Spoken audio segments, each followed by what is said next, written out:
Hello, everybody, and welcome back to another episode about the movies with William Fletcher. As per usual, I am your host, William Fletcher, and this week I am joined once again, as I am joined so often, and by Mr. Harry Jobson. Heads or tails? Yeah, I'm here. Yeah. Always trying to find a new. What you always say, you don't have always to. know what to say. You've always got to come up with Yeah, something new to start with. Yeah. and I never do. It's always like it always just ends in me awkwardly saying, "Yeah, I'm here." And yeah, but yeah, yes, I am here, and I'm glad to be. But yeah, Yeah. And we are about No Country for Old Men because coming out there is a new Coen Brothers film, but only by Ethan Coen rather than both of them together, called Honey Don't. yeah, Um, which I mean, I wanted in a bit of an excuse to talk about a Coen Brothers film because I haven't talked about a Coen Brothers film on this show. I don't think. yeah. And I asked Harry if he would rather cover a Coen Brothers film or a Darren Aronofsky film, because there's a new Darren Aronofsky film coming out soon, and Harry chose Coen Brothers film. Yeah, and this is because contrary to contrary to what I've said in the past, Mm. because I've commonly stated, I don't really like things that are like overtly dark or gory or like make me uncomfortable. I Well, you're not a understand that horror they, guy. well, yeah, horror, but like even In to the general. extent of things that are designed to make you uneasy. I'm like, I Mm. don't get I understand the artistic approach, but I don't get the sort of enjoyment, entertainment, or enjoyment out of that, which I feel like I should when it comes to film. And I understand they are art, but it depends on how you're going in and looking at it. Although I do like No Country for Old Men, it is a great film. Mm. I think it does what it's easier for me to disconnect from the just like how at points disgusting this film can be. Mm. To because like it's really well done in the same way that like I can watch Deadpool where people's heads get chopped off, or like Game of Thrones, because it takes like, you know what I mean, it takes you out of Yeah. with it. Those things are more thematically, whereas this is much more looking at it like introspectively, but still I do like this Mhm. film. I wanted to cover it. Yeah.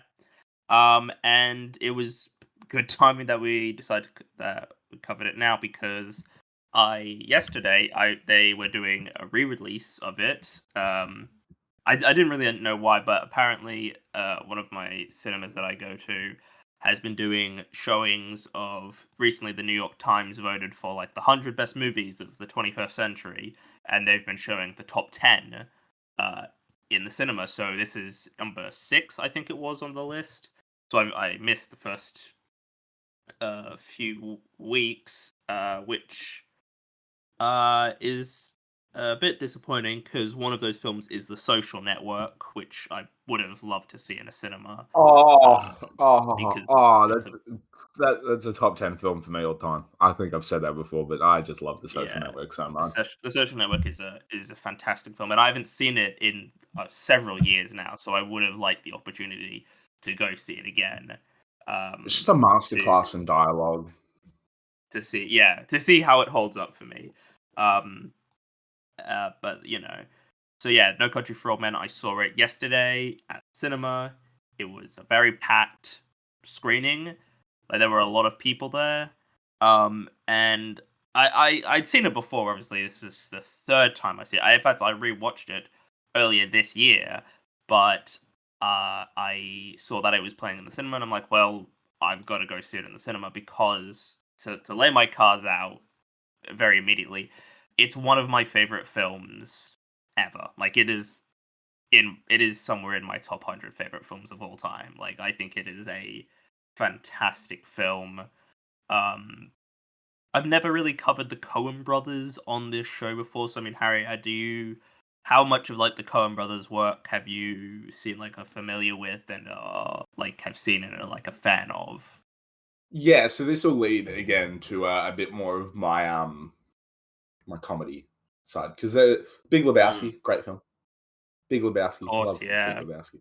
Fargo, Mm, um, which mm. was actually I think only Joel, but Uh, well, um, they used to direct. They like always like were co-directors, but because of oh okay, how the DGA rules were, they could only like have one credited as the director. yeah, because So they would like I remember alternate. when I watched it, I was like, oh, Joel Cohen, okay, so I guess, but like that was, you know, Yeah, I so still they yeah, would alternate between like one would be credited director and one would be credited producer, like yeah, because of I how DGA worked then. yeah, I know well of like True Grit, but I don't know. Mm, I don't know if I've seen it within the last decade. mm. Um, The Ballad of Buster Scruggs, a good Western comedy. Yeah, I watched that one Um, fairly recently. and then like, what's that one?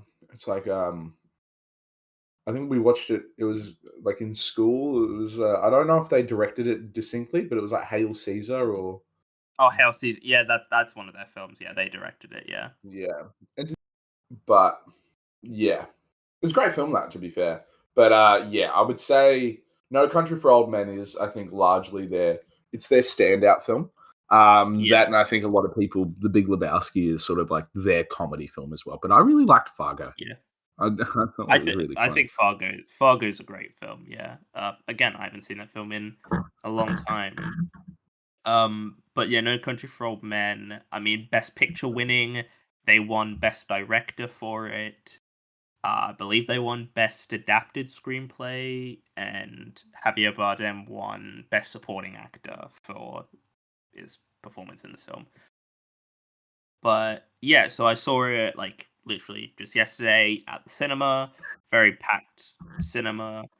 Um, and I mean, yeah, I think it's a fantastic piece of filmmaking. Honestly, I just sort of watching because I mean, I think the cinema is the ideal place to watch a film. Like that's the place to see films. You know, not to say that Oh well, yeah, I agree. like, and you know, obviously, I'm not saying there's anything wrong with watching a film on, you know, your TV or laptop or phone even, but there is just seeing a film in the cinema just hits differently. Like it It's just like hits seeing music differently. live. It is Yeah, like seeing music live. It is like this is what it was designed for. This is what it was meant to do. Like you're seeing it in its like rawest, not rawest, but it's like purest environment on what it was designed to be watched in. A lot of films are mixed for cinemas. A lot of films are, yeah. like designed to be played, whether it's on IMAX or VMAX or whatever the hell. You know, there's just something like this, the sound, like how the sound plays. You know, because home you might not have like an amazing sound system, but in a cinema it's designed for that. You know, plus you can see it on the biggest screen. Um, it's just the best place you can ever see any film. Like that's where the most of my favorite film watching experience happen are in the cinema. You know, when I saw Yeah, Spider-Man No Way Home, you know, when that came out, that was a great experience seeing that in a room with other people. You know, when I saw Minecraft. No, um but you know, when I saw The Room, the Tommy Wiseau film, that's like one of the best cinema experiences I've ever had. Just a room of people just laughing and having fun, making fun of a bad movie. Like that's fun, you know. And it's just it's a that's a good like you know. Um, but it's yeah. the When we beyond that watched seeing like yeah, favorite South film Park, like South Park. That was fantastic. Yeah, a packed cinema, every joke just landing, like just a wave of laughter just throughout the cinema. like you're never getting that true pure experience. I mean, I would argue that the inbuilt Kia Carnival inbuilt DVD player was a cinematic experience. But yeah, sound design specifically, especially for No Country, because it doesn't Mm, have any score. It doesn't have any music in it. No. Its score is wind, and it's so unnerving, and it's like perfectly done and beautifully designed to do that. It you have to the wind plays such a huge role to the point of even the visual imagery of windmills and sort of how Mm. they what they how they represent this really unnerving, like constant. It's so interesting, right, to have a feature film Mm. with no music. It's very rare. Um, Yeah, even if it's, and like, it's a very minimalist score, there's usually, like, a bit of something. you know, light synth or organ or like strings underneath. Even if it's like orchestral, it's like really light. Even if it's like music playing on the radio in the car in the film. But Mm. No Country is just desolate. And I think that's the Yeah. point, is you're focusing on how, like, this sort of psychotic chase between Anton and Llewellyn and, like, how it's done, and it's just gross. Like, it just makes you feel yuck. And for Yeah. lack of a better term, it like makes your stomach churn a little bit because it is a bit of a tale. It's a bit of a sort of a spin on a traditional western in which like Josh Brolin's Llewellyn is the Yeah. good guy and the white hat, and uh, Javier Bardem's Anton is the bad guy in black. Mm. And can also Yeah. creatively to use just a compressed air gun as your main weapon is so cool. How cool is that? Mm. It's Yeah. I unnerving, but mean, it's just like it. yeah, there's, what I to speak on sort of that whole unnerving thing, um, one thing this film does super, super well is there's violence, but it's never at a place where it's not required by the story. Like, whenever there is violence, it is required. Like, it's not needless, and it's very, like, understated as well. Like, it doesn't feel It's not. It's not. overly I think there's one gunfight stylized. in the entire film, Yeah. like one actual gunfight in the entire film, and it's very much towards the end of the film. And Yeah. I do think that, yeah, even when there could be needless violence, he gives them this sort of like, you choose to play chess with death, flip the coin. It's a very interesting.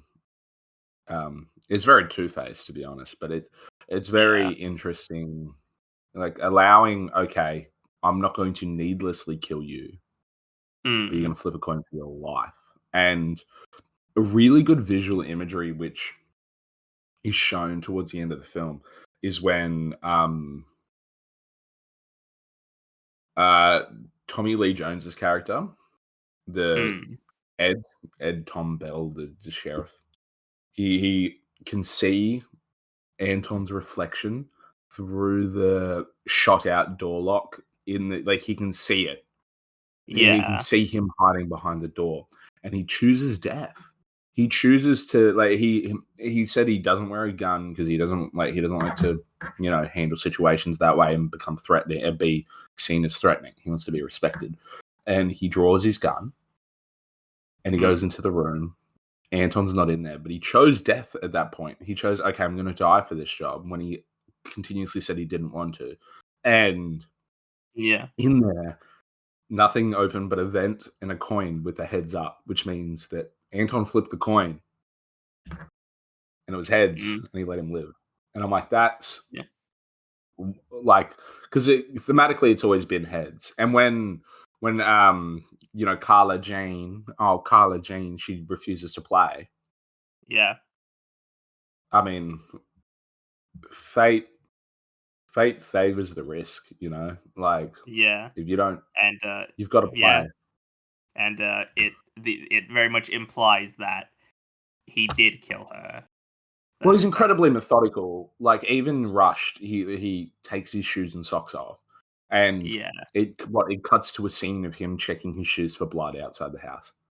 Yeah, which I think that's great. I think Oh, This it's so film, well done.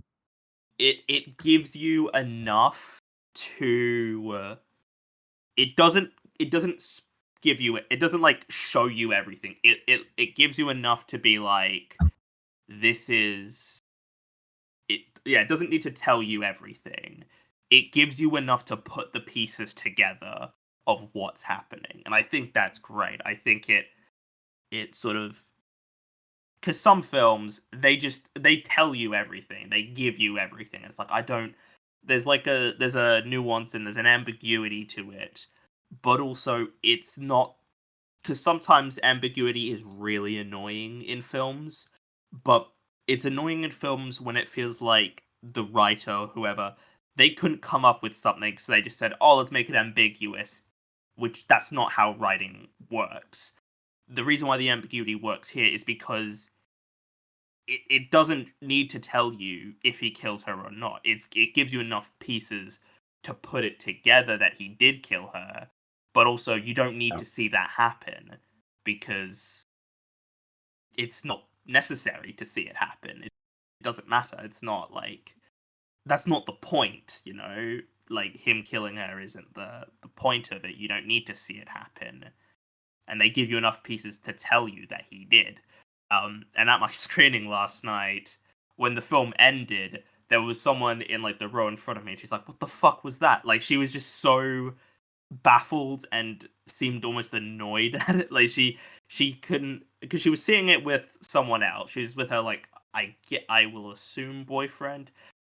And I did notice she did go on her phone and she was like texting someone during the movie, and I'm like, fuck, don't do that. Like, Yeah. don't. That's really annoying. Don't do that. Um, Well, yeah, as long as their brightness is turned all the way down. But when they then go and question the film, I mean, I'm not her boyfriend, so I don't care. But that would, yeah, if I was, that would piss me off. I'd be like, watch the movie then. I would be like, what? yeah. Watch the I like think because she. Yeah, I couldn't like fully hear what she was saying. I it was sort of, yeah. But she seemed almost annoyed. Like, I heard her say, like, when it ended and like cuts to black and like the credits started rolling. She's like, "What the fuck?" And I was like, "Okay, well, she doesn't like that apparently." And I'm like, "I think it's a great ending." But um, yeah, no, she seemed a bit miffed by the ending. yeah, I've seen a lot of people like, oh, what? Can you explain the ending? What's the ending? Explain the ending. And I'm like, does it really need to be explained? Did you watch the film? The Yeah. entire film is like ambiguous. I think the ending works really well because, and particularly my favorite, honestly, my favorite entire part of the film is when Tommy Lee Jones's character, Sheriff, you know, Ed, Mm. um, is giving sort of that. It's not really a monologue, but he's retelling his dream about him and his Yeah. father. And I'm like, Mhm. I love that so much. Oh my god! And then I woke up, and I'm like, yes, it's a great ending.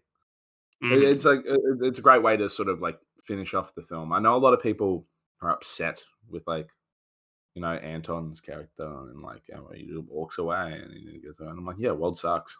Get over it. Like, Mm. not world Yeah. sucks. Get over it. But it's like it's not always going to be like. Sometimes death wins. Yeah. I thought that was a very interesting choice when I first saw it, because like the first two-thirds of this film is Anton chasing Llewellyn, and Llewellyn gets killed, and there's like another 30 something minutes of the film left. Like, the film does not end with them having like that final confrontation. And I think that's a great choice to make it, of like, Llewellyn just couldn't let it go. Like, Yeah, brought this he upon gets trapped. himself. He gets trapped in this prison of his own creation, and he gets himself killed, and he gets his wife killed as well, because he just can't. He can't make He sort of the can't not. noble. Well, no, it wouldn't even be the Yeah, noble. He can't not win. He has to win. He has to yeah, be the bigger, the better man. He is this archetype of the hero, even though he is just as bad. But not just as bad. But even though he's like not a perfect character, he has to be this sort of archetypical hero of like, okay, I need to, win. The hero needs to always win, especially in these old westerns. The hero needs to win, and this isn't an Yeah, old western. This because is it's a just modern take yeah, on like a your traditional western structure, which is yeah, sort of a cat and mouse chase between good and bad. Except then we sort of discover once Llewellyn is killed that it's not really about Llewellyn. He is one of the main characters, but it's about Sheriff. It's about mm, his sort of ability to just let it go after. Again, he initially does take the leap. He opens the door and he's not mm, there, and he gets lucky. Well, I wouldn't call it lucky, but fate favors him and he retires. mm, He sees that and he retires. He knew he was probably going to die there, and the yeah. fact that almost never. When was the last film that you saw where the sheriff just gave up and he was like, "No, I'm just going to retire and be happy, and I'm not going to worry about this psychotic. Like if I can let it go, all you have to do is let it go." And I think that's like he's the direct like archetype, no, what like opposing character juxtaposition to Llewellyn, because Llewellyn again, as you were saying, cannot let it go. Like he Mm, can't let go of this case. He can't let go of the money. He can't let go of this sort of chase. yeah. Whereas Tommy Lee Jones's character is just like, I'm retiring. Like I'm not going to die for Mm, this. yeah. And that's real. That is so real.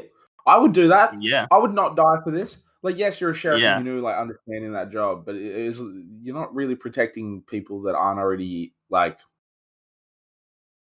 This sounds bad, but like it's dirty money anyway. Mm, It's like you're yeah. chasing someone, yes, who's murdering people, but these people got themselves involved with murderers. Mm, So I don't. yeah. But it does show you from the very start that Llewellyn, Josh Brolin's character, Thanos, is supposed to be like a a hero. Initially, when he goes back to give the man in the truck some water, Yeah. um, and that's supposed to display to us initially, okay, this guy's a good guy. Like he might be a little, um, might not have his head screwed on properly, but he's a good guy. Mm, But is he? Because he leads to he like knowingly kills his wife, basically.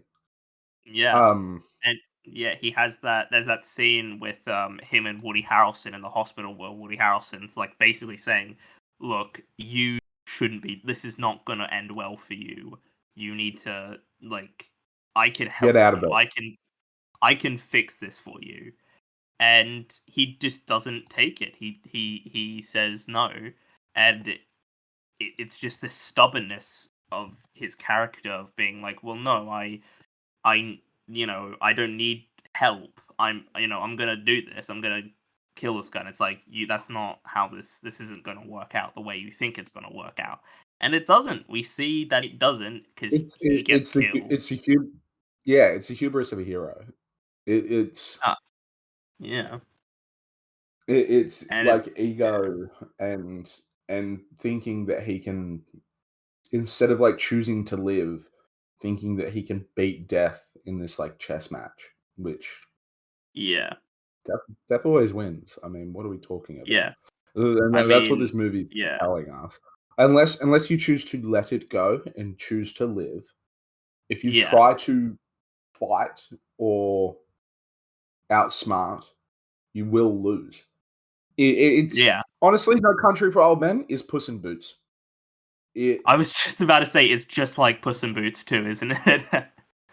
but like, and I know that sounds like that's a crazy sentence, to like without context. But Puss in Boots: The Last Wish, it's like, yeah, no, this is eerily similar when you break it down. Except there's no real direct dialogue between obviously like Anton and Llewellyn.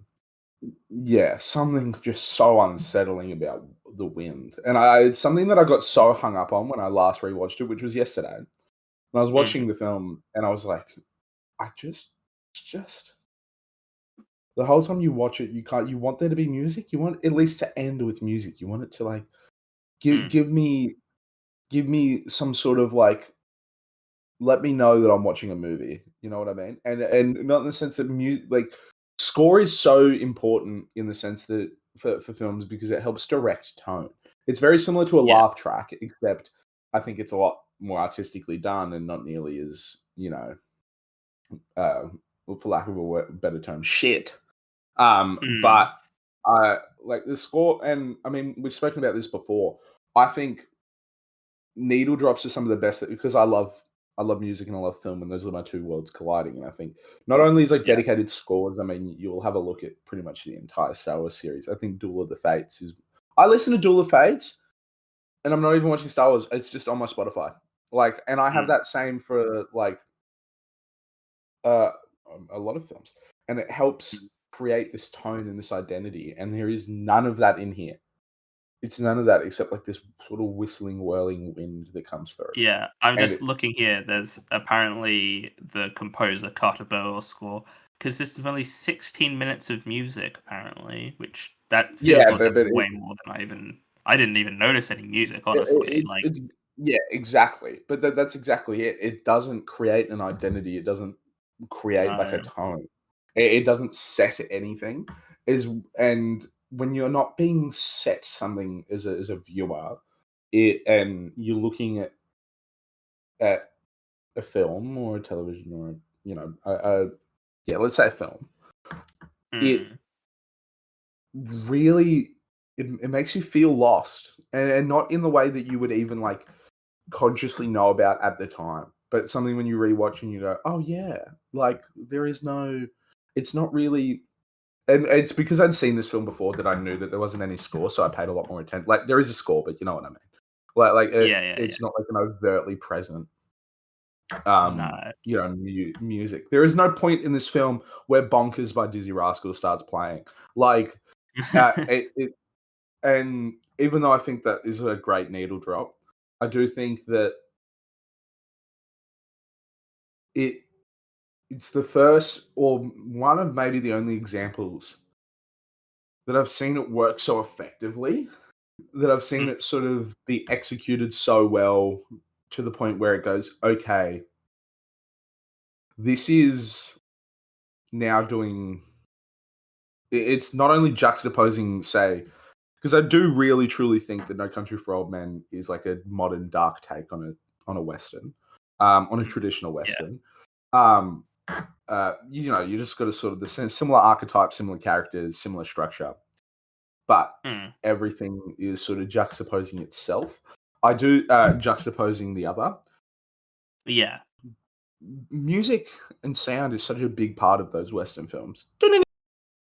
yeah, Now, like, like it specifically, it creates tension.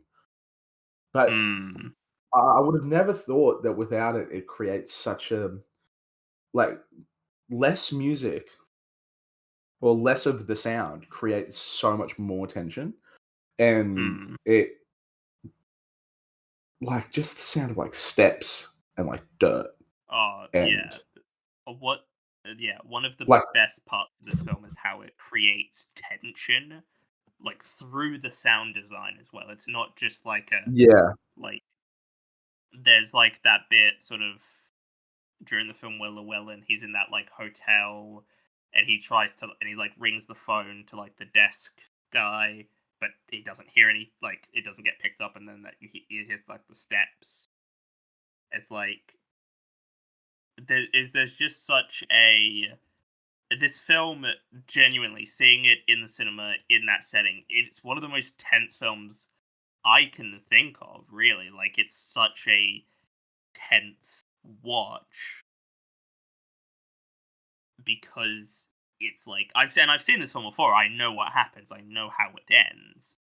But I think that's indicative of great filmmaking that I can still be, on the edge of my seat, like white knuckle, like gripping the ends of the seat, white my knuckles getting white, like that kind of thing. I think that's yeah, real indicative of oh yeah, really really great filmmaking, and I think this film does a fantastic job of it. It does create real tension throughout so much of the runtime, and oh it's yeah, like because at any point, anybody like because the way the film has been, made and constructed is at any point someone could die. Like this could, it's not, it's like you know characters, we see what Anton Chigurh, Javier Bardem's character, is like, where he will just kill people. He has no qualms killing people. He kills a cop right at the beginning of the movie. He kills that guy and steals his car very near, again, basically at the beginning of the movie. And I think that immediately establishes his character. And I mean, I guess to sort of talk about more specific elements of the film now. I think the cast in general are all very good. It's a really, really great cast. Oh, it's phenomenally done, especially Javier, but I think that his face has become so synonymous with like death now in my head. It's mm, you know that scene where he's I think it's Anton's I think it's one of the first on-screen deaths we see. Oh no, not death. It's one of the second or third. It's after he steals the police car and he's yeah. standing out there on the road and he does that weird sort of crooked smile and his eyes sort of squint. That is Oh yeah. disgusting. That is one Yeah. of the It is. grossest things that it is. It make like I even seen photo. It gives me like it gets a physical reaction out of me. Yeah. I mean obviously the poster largely just being his face, the sort of the face now of death over this over it's Llewellyn, Josh Brolin's character, which again Josh Brolin as well. Always a great cast. Like I always think he's Yeah. a really good pick for each role that he's done. Yeah. Um, He's always a really solid, like dependable actor. Like you're always gonna get something good from Josh Brolin. You can't go. he's really good at playing a man who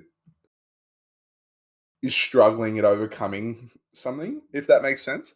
I think, and I know that's like such a hard like way to describe it, but he's so Mm, good at playing characters with like masculine sort of, you'd say like macho characters with deeper issues because he can play yeah. these really subtle emotions really well. Yeah. Um, It's almost uh, this like I I'd almost go like toxic masculinity type thing where he can play these characters who they just keep digging themselves deeper and deeper holes, but they can't stop because they're like macho men and they can't sort of be like, okay, this is enough. I need to. Like, he doesn't know when to call it quits and when to stop. And I think that's very much what Llewellyn is in this film. There was, he's he can, I mean, as we were saying earlier, he has the opportunity to let it all go, and he just says no. And that is and I'm not gonna say that I don't think anyone deserves to die, but he dug that hole for himself. He dug his own grave. Um, yeah, and he does that well. I mean, he it's very similar with and I know that this is again like no, not the Goonies, but like he's good with Deadpool. Like he plays Cable really well in Deadpool, and he's great in like he's largely known obviously for Thanos, but in Old Boy, yeah. I feel like he does a Oh, really good job, yeah. which is called a thriller. We love thrillers. No, Oh, which I I would guarantee argue people will call this as a. I think this is no, would be no considered. country for old men. It's a thriller Yeah. western, is how it's described. It's described as a thriller western. But like, no, go away. But yeah, we talked about this last episode. But Yeah. I don't know. I think Josh Brolin always a really solid cast. Again, I haven't seen a whole lot more. Obviously, Tommy Lee Jones as well, Men in Black. Oh, Tommy Lee Jones. I think honestly, that's a fantastic performance from Tommy Lee Jones in Men in Black. Like I genuinely think he's giving a great performance in that film. But yeah, there's quite a few like relatively well known people in this. Like there's Woody Yeah, Harrelson, as we mentioned earlier, as a yeah, relatively small part. yeah. He's not in a whole lot of the film. Sort of But plays I this think he character does that a gets killed off pretty quickly. yeah, he does. And again, that's another like every scene is just so like all this every scene in this film is just so meticulously crafted, and it's just they're so well done. Um, But Woody Harrelson, just on him. Well, before we do that, Javier Bardem as well. Great in like Skyfall, Pirates of the Caribbean, that sort of stuff. yeah, Javier Um, Bardem is yeah, phenomenal Javier. in this. Um, But and if you it's were to, he plays like like emotionless characters. I do think are pretty easy to play, like just sort of emotionless psychopaths. But there is just something about Javier Bardem that I think sort of transcends that, and he goes a bit beyond just being a yeah, like I think there's enough there to the character that I think it works. And I mean, yeah, um, he won the Oscar for supporting actor for this film, yeah. and fair enough. It's a fantastic performance. I will say this though: if you are looking at actors with, I don't know, maybe some of the most in the most insane oeuvre, like the body of work you'll ever see Yeah, in your entire life. That's Woody Harrelson. He is in some of the funniest, dumbest, but also some of the best. Like if we just like have a bit of a breakdown at what he's in, because you got me. He's in y- he's in like Zombieland, but he's also in the Hunger Games, which like I can see that crossing over. Maybe he likes action. No, he's in Semi Pro, the Will Ferrell basketball movie with Andre 3000, which is one of my favorite movies ever. And he's mm, in that, and he plays like a core character, and he's hilarious in that. And then you go, mm, oh, okay.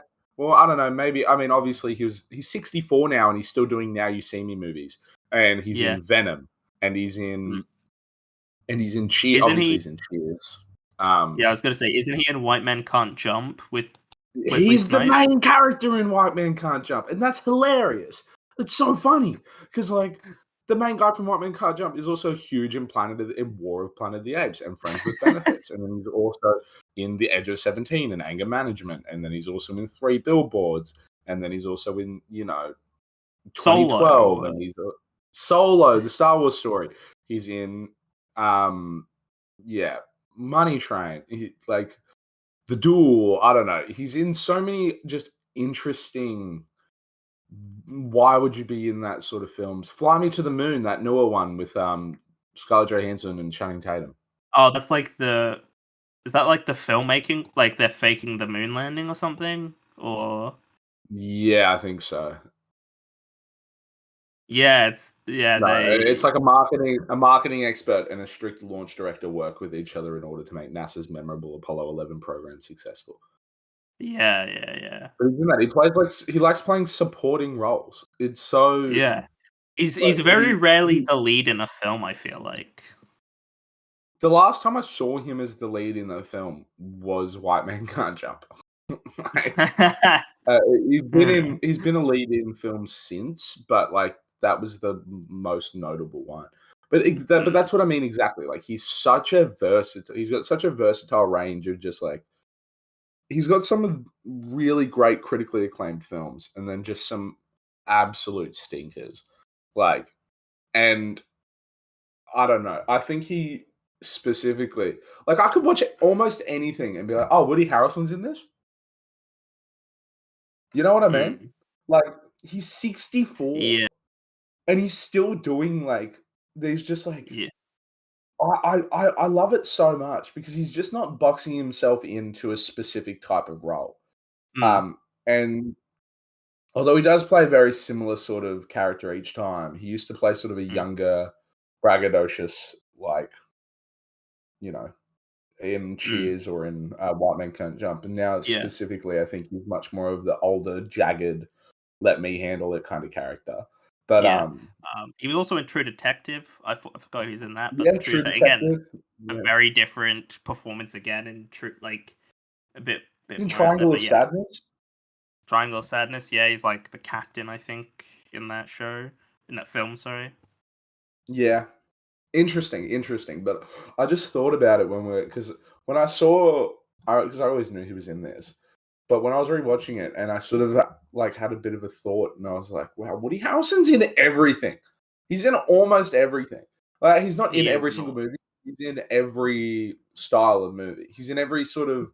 You could watch Strictly Comedy and you would see a lot of Woody Harrelson. You could watch Strictly Action and see a lot of Woody Harrelson. You could watch Strictly Drama Yeah, and you see a lot exactly. of You'll see Woody like. Harrelson in a lot of things. Yeah. But that's not to say he does a bad job. I just think, especially in this film, he plays his role quite well. Although it's a short role, but yeah, I just think it's funny. It's just something I definitely noticed. Yeah. Nah, I do like Woody Harrelson as an actor. I think he's turned into very, very good performances. Um, but I'm just looking at the cast. There's also Stephen Root has a very brief He cameo in the does, film, yeah. which again was just I completely forgot that Stephen Root was even in this film. Honestly, like He I plays the was big like, CEO.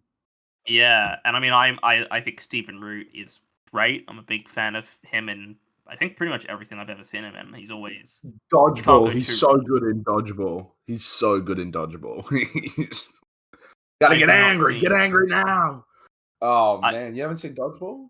I haven't seen Dodgeball. That's I'm just insane. looking here at Letterbox, because it has like the character names for all the actors, and it says for Stephen Root, it says man who hires Wells. Like he doesn't even get a character name. That's just who he Yeah. is in that film, which is I think really funny that. Um, but there's also like I think what so is the cast in this film. They're all great. Like even the small bit parts like the guy in the with the most iconic scene of the film with the coin toss and Javier Bardem who flips the coin.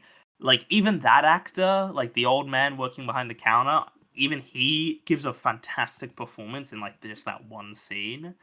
And I think that's such like every little even all the small roles like there's the mum, like she's not in it that much, but she gives a great performance in a very small role. Like just all the acting is all great. Like all these actors, they're all doing great work. And like Yeah. even the small like bit players who are in like one scene, they do great. There's the other sheriff who's with Tommy Lee Jones's character. He's got a lot of personality to him, and he's really funny. Like it's just all the actors do there's all the actors are good. Like there's no weak link in the cast from the main characters to the supporting players who are in one scene. And I think that's indicative of just I think how good the Coen brothers are as directors that they can get actors who are gonna do one scene and they're still gonna give you a great performance even in that one, like and I think that's just just shows how talented they are as filmmakers. And I mean, I just think this film's fucking great. This is a phenomenal film. I think um, I honestly don't. I mean, Is there anything about this film that you're not like a big fan? Like anything that you sort of like you didn't like about the film? Because I think I'm probably gonna like Yeah. there's a couple. There's something you weren't a fan of in this I film. I I don't know. I think there are some moments where it sort of leads itself to be a bit like the you can watch this as a fan and think, why didn't they do this? If you know what I mean. You can watch this and I hate doing that with films because obviously everything's done deliberately. But Hmm. you can look and you can go, shoot him now. He's clearly a murderer walking to you with a big like gas canister and an animal killing thing. Like shoot him. Right. Yeah. You're Americans, shoot him. Like you would shoot him anyway. I don't know. I think it's incredibly like convenient at times. Obviously, there's a bit of but that's largely to do with the action. And I do think um I hate and I hate this in most films when someone is getting shot at and running away, and they might get nicked, but they end up being fine. And I'm like, Mm, I hate sequences where someone is getting shot at and the other person's running away and like they're dodging the bullets and stuff. I hate them. yeah. I Mm, I'd much prefer sort of clever, smart physical choreography that is done well than just, "Oh, run and sort of serpentine, and we'll try to shoot at you, and you'll miss, and you'll get away, but you'll get nicked, and that gives you a reason to, have to blow up a car." But that being said, I do actually like that sequence of him going, "Okay, I need to get medical supplies. I'm gonna show how I get medical supplies," instead of just being healed.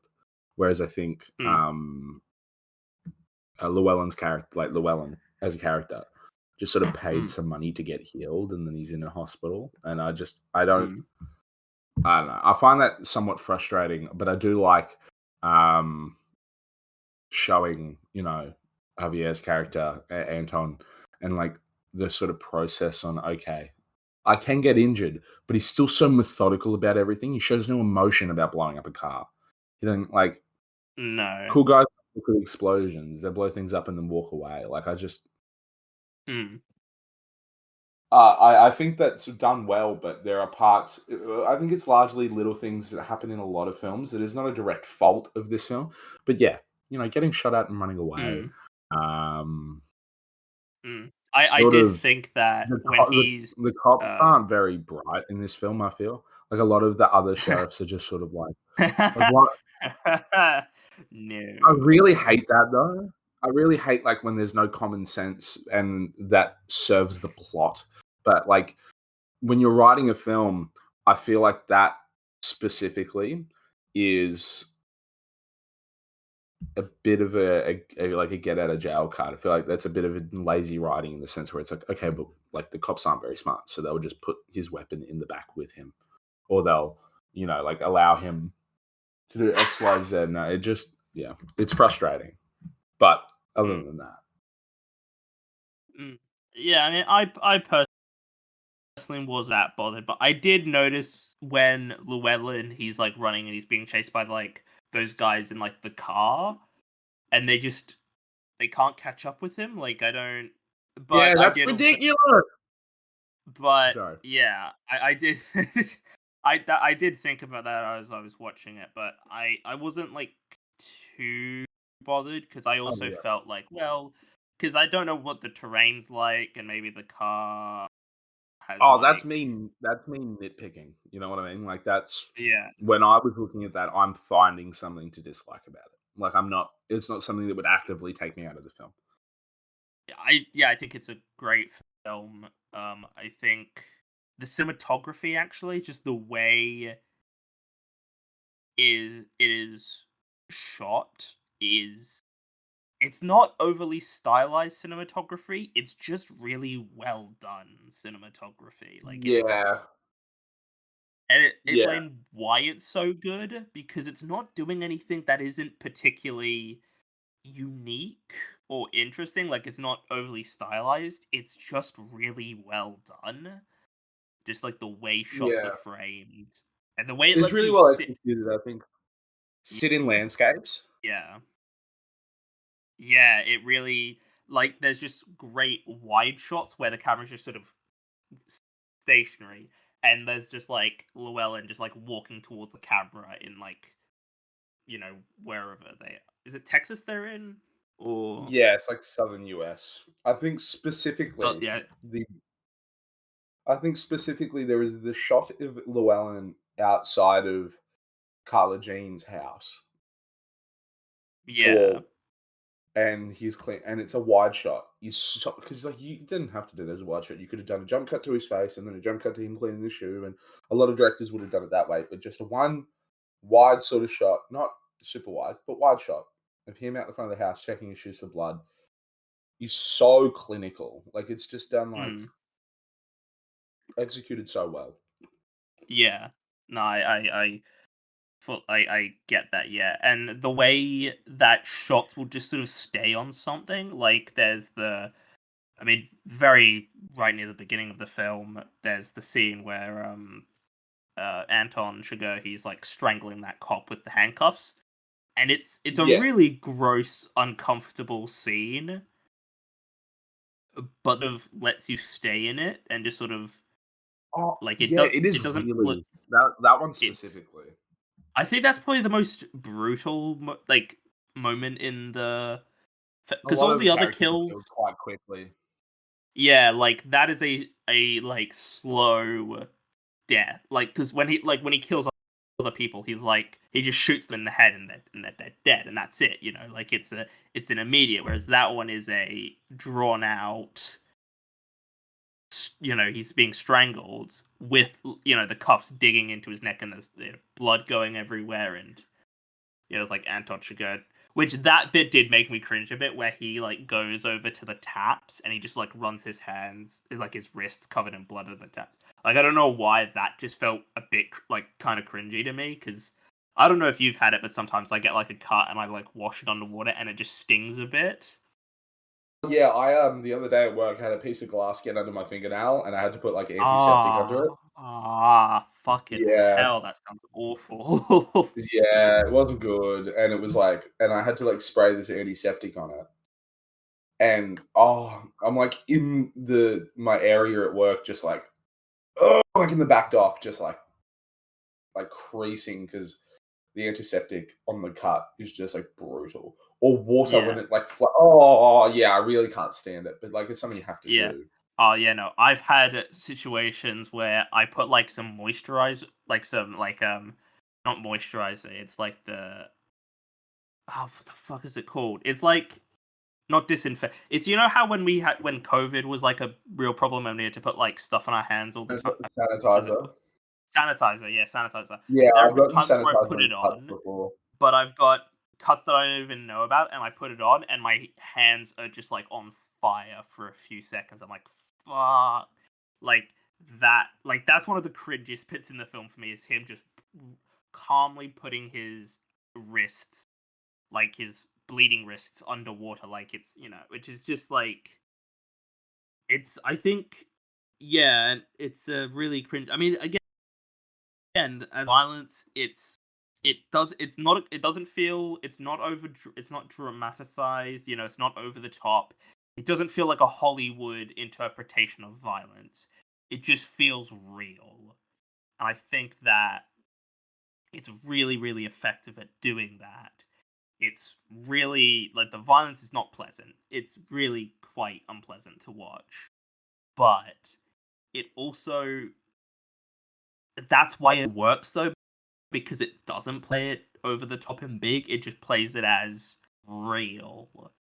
Um, Yeah, and I think that's good. And I mean, to talk sort of about them, I I just love that Anton Chigurh has just like a shotgun with a giant fucking silencer on the end of it. Like that's just fucking. I just find that really cool. I don't know why. Like it's such yeah. a The shotgun with a giant silencer is hilarious. it's really funny, but it just works. Like that in a different movie, that would be really silly, but it makes sense for his character to be sort of like that prepared. Um, and also It's there's the like, incredibly it's he's brute like I think it's a really good visual representation. His gun is actually, and I'm glad you brought that up. Oh, oh, is a really good. Oh, that's not good.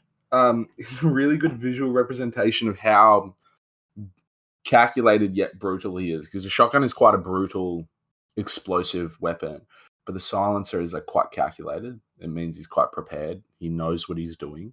Um, so to put that on there, it's like yes, he is brutal, but he is also yeah, calculated. He is like it's controlled explosiveness that he has, and it's this like yeah, because he can control himself really well. He gave Carla Jean an out. yeah. He was Like willing to stay like, because he very easily could have just wait till she got home and just killed her, but he didn't do that. Like he gave her the opportunity to save her, gamble her life, and basically, yeah. And I mean, as we saw earlier on in the film, the guy in the like gas in the station, store. he he made that gamble and he got to live. Like he was willing to make the gamble to save himself, and he did. Um, He didn't know that he was gambling his life, though. no, he didn't. That is true. But he made that gamble, and I think um I think this film does a really great job of just giving Anton Chigurh so much character with that, because a lot of that the film is just Anton Chigurh by himself, like not talking, but he has so much um Depth. character, and yeah, he has so much personality. Like there's the scene where he's like, when he's walking to or what he thinks is Llewellyn's room, but his shoes off and he's walking around in the socks, so he doesn't like make the sound, and he takes his shoes off when he kills people because he doesn't want to get blood on them. Like just all this character that he has, and I mean also there's the iconic I forget what it's called, but it's like the thing he like puts to to shoot out the locks in the doors, like the gas canister and the which Yeah, is it's this just animal. It's this like way that you can kill animals. yeah, it's like a more humane way, I guess of like Well, no, I I think it's something to preserve meat. It's like when you work in an agricultural farm, if you put that to a cow's head, you're not going to like put a bullet in it. There's no bullet, but it is a clean, quick way to kill cattle. yeah, yeah. Which is just again a very iconic part of the film, but it does just work. He's just walking around with this like giant gas canister to shoot people basically. I think that's great. And again, that's part of the sound design in one is so good because it just like the sound it makes when like he fires it. It just is. Yeah, It just make like it. I don't know how to describe it, but there's so much personality to that, and I think I like as I was saying before, the film does a great job of building tension, and there's like the two sort of major scenes is that it's really stood out to me on that level is the scene at the motel where Llewellyn has like bought himself. He's got himself like two different rooms, and he's making all these like tools basically. Which in the film it shows that he is very smart in the sense of like he's very savvy in making tools and being able to plan ahead and everything. But he's not. He doesn't quite have like brain smarts, but he's sort of got sort of street smarts, I guess you would say. Um, yeah. No, I agree, and yeah, it's just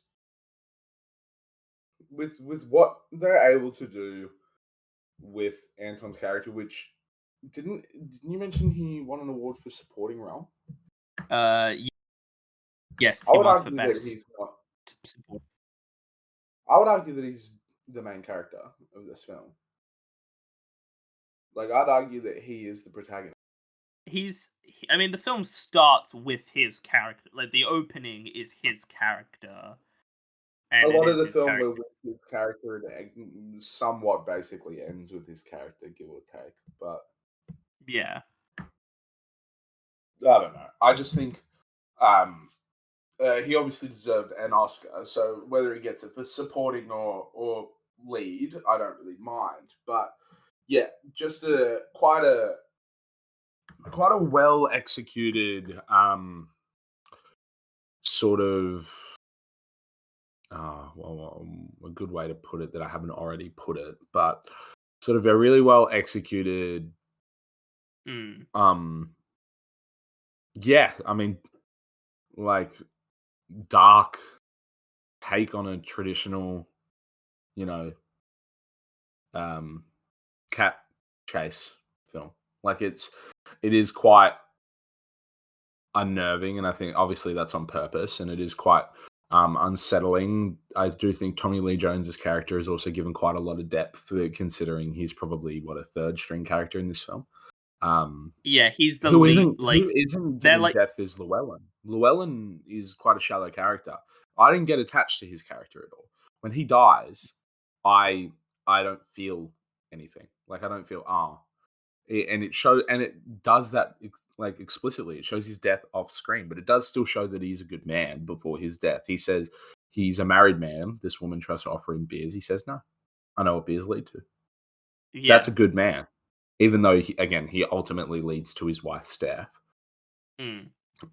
Yeah, it's the thing. It's yeah, it's interesting because by sort of in terms of like traditional westerns, Llewellyn would be like the main character in the sense of like he's the one we're following, and like it's sort of he's the one stealing the money, he's the one being chased, he is like theoretically the protagonist, but the film sort of subverts that because he gets killed, and there's still like another half hour or so of the film left when he gets killed, which I think is a gradation of that, subverting expectations, as people like to say now.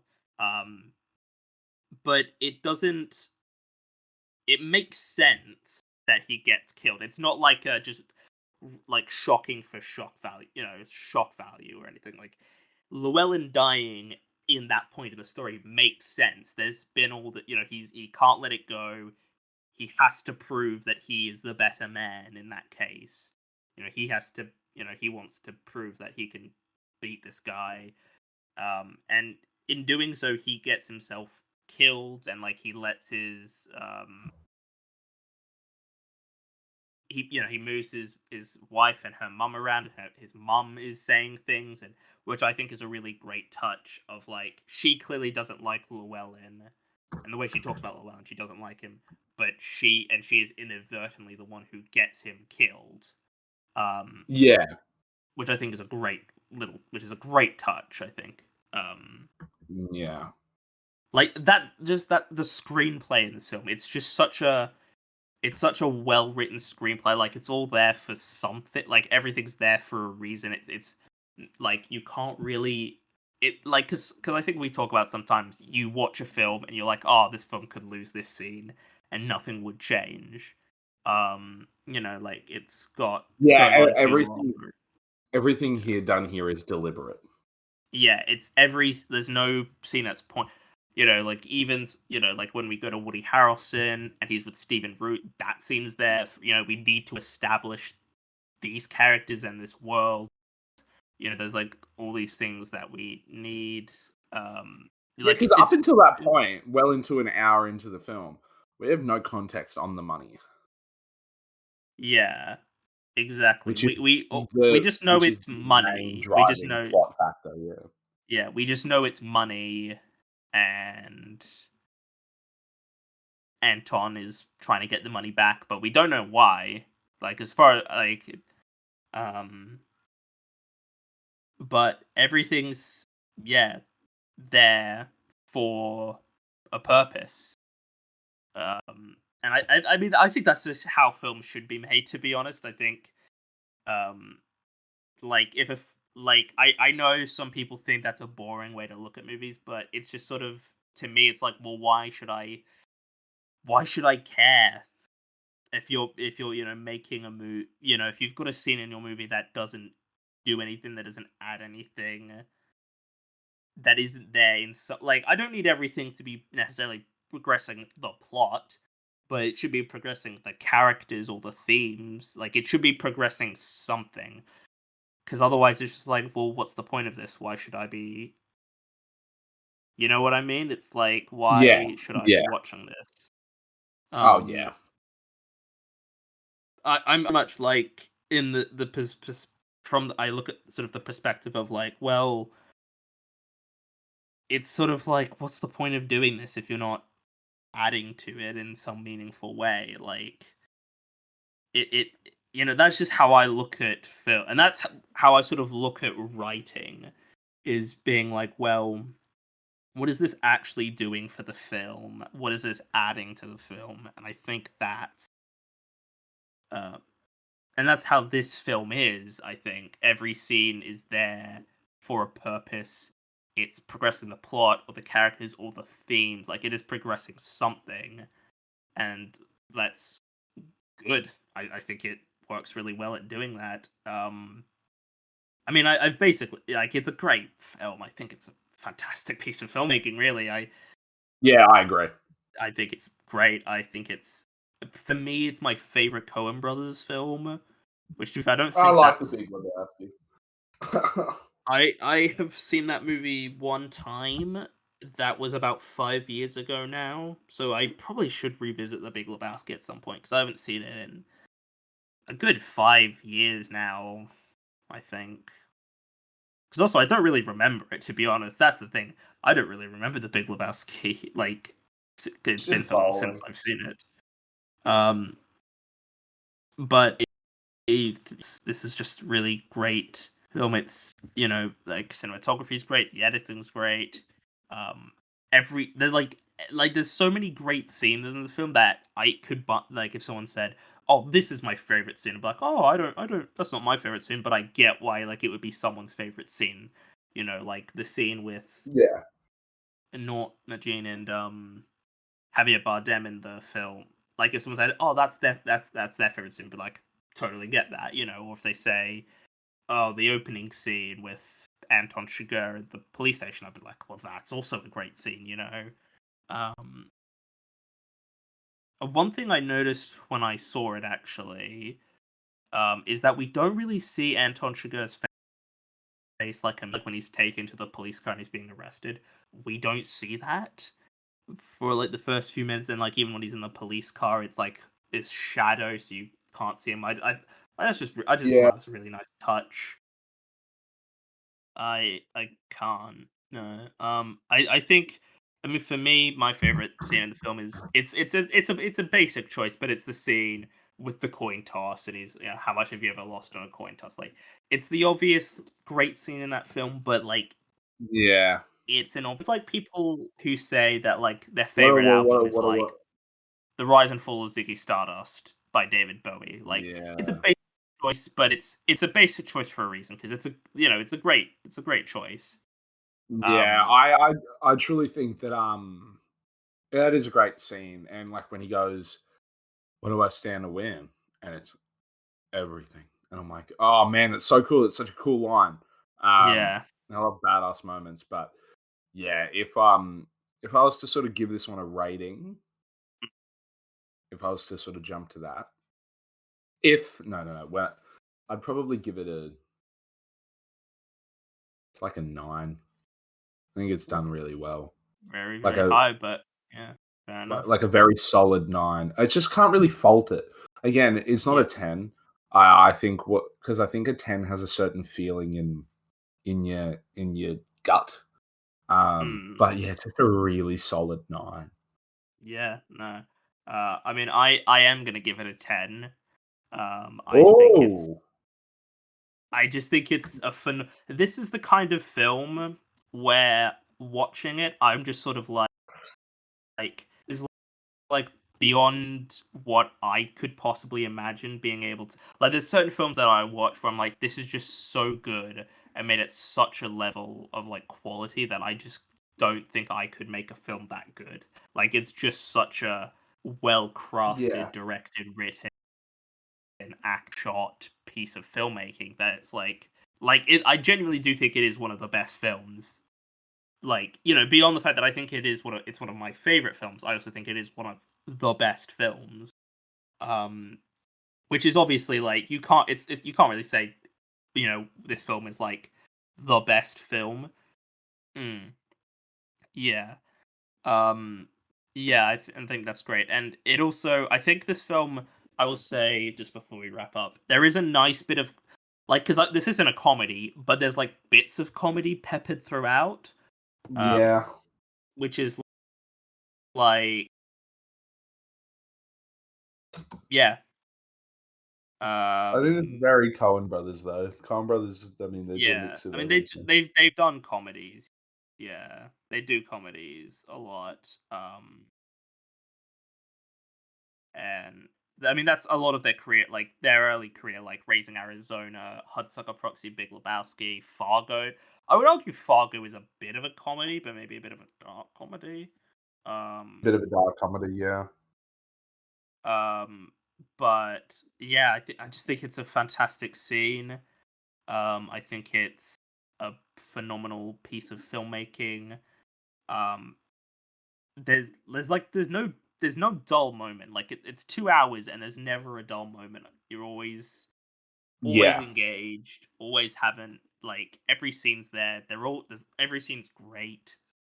Every role is just perfectly cast. It's just it's a phenomenal piece of filmmaking. So yeah, it's a 10 out of 10, which would make the highest rated films we've ever covered on the show. It is hard because there are multiple films where we've had more than 2 people rate it. Yeah, So I will it is say, I quite think if difficult. yeah, I will say if Barney was on here, he would have. I think he would have brought the score down a bit. I don't think he likes it as much as we seem to. Um, so he would have brought the rating down somewhat, I think. A contrarian, that boy. No, Yeah, I mean, I I we've talked about the Truman Show, and if Barney was to put a number on that, he would. I think he would drop it. From my yeah, memory, I think he but would, but we'll have yeah, to I figure this out mean, at some point in the future. I Definitely at some I point. love to be a bit of a contrarian just for the sake of an argue, like just for the sake of a debate, even if I don't believe in what I'm saying. But when it comes to your Yeah, opinion about something that like you care about, I think that you should stand by those. yeah, And I think he does. He just enjoys a very separate media to us. Well, I mean, not even to us directly, because I've been quite a contrarian to. We've all sort of juxtaposed against each other, and I think that's the best part of it. But when yeah, we can yeah, unanimously agree that Spider-Man: Far From Home is dog shit, then I think we can all yeah. no. But when we can all I'm trying to. unanimously like Yeah, agree on something, I think that's when you truly find not only something that is really great, but something that is broad enough to be great to so many as well. yeah. I think the most you, Barney, and I have ever agreed on a film was, I think we all three of us gave Shaun of the Dead and Hot Fuzz 10 out of 10 scores. I think Yeah, we're a bit of Edgar Wright. We like Edgar Wright. we Yeah. liked Edgar Wright a bit. Yeah, he's got a new film coming out this year, which is Yes. exciting. Anyway, that is No Country for Old Men. There's a new Coen Brothers film coming out this week, maybe next week. I'm not sure yet. I don't remember, but it's out soon.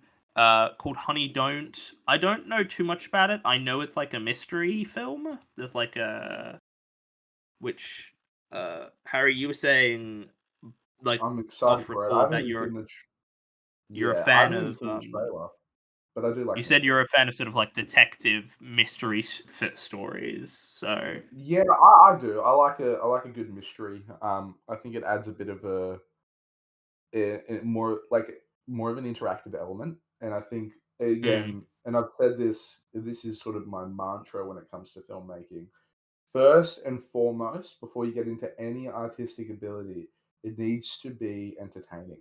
Whether it's mm, entertainingly funny, entertainingly scary, entertainingly tense, entertainingly, yeah. mystery. But the entire point, I understand they're an art form, but the entire point of any media is to, well, one, be consumed, but two, to Mm, like be consumed by people that appreciate it and are entertained by it. Because if a tree falls, does it really make a mm, sound? If you make a mm, terrible film and no one likes it, is it like what's the purpose of the film? And it's not about people yeah. liking it really, but it's about if no one even chooses to consume it. If because people can hate something so much that it makes it good. Um, Yeah. and so not even to the extent of that, but I think it's just you can always have an artistic purpose, but if there is no audience to share that purpose with, then Mm, what's the point? And I feel like a mystery is one of the truest forms of really involving the audience, other than almost explicitly breaking the fourth wall. Like, mm, I do think that it allows the audience to sort of, and this stems from like plays, really, um, yeah. and live performances.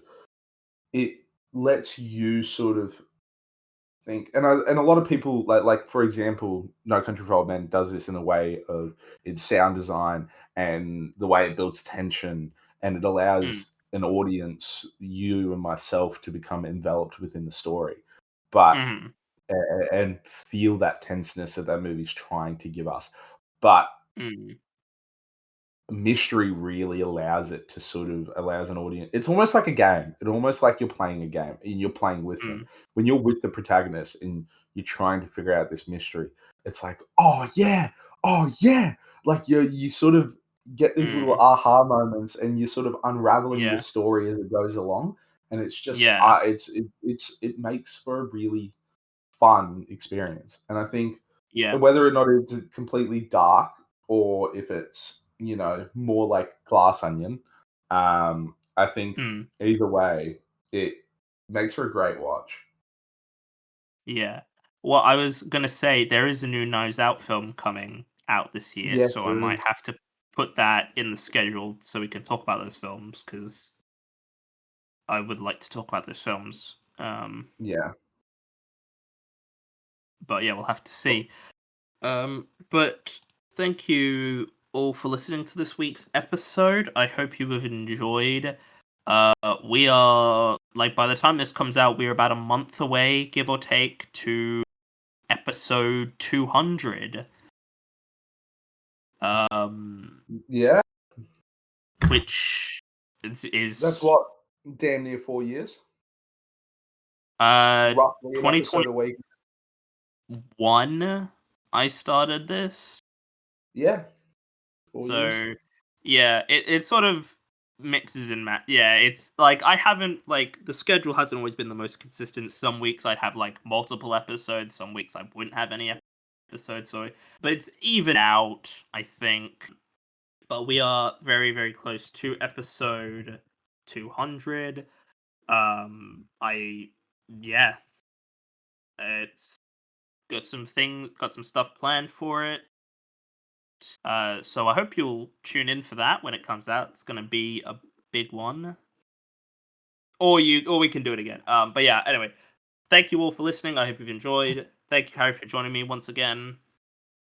Thank you for having me. And I'll see you all in one. Heads or Goodbye. tails, William?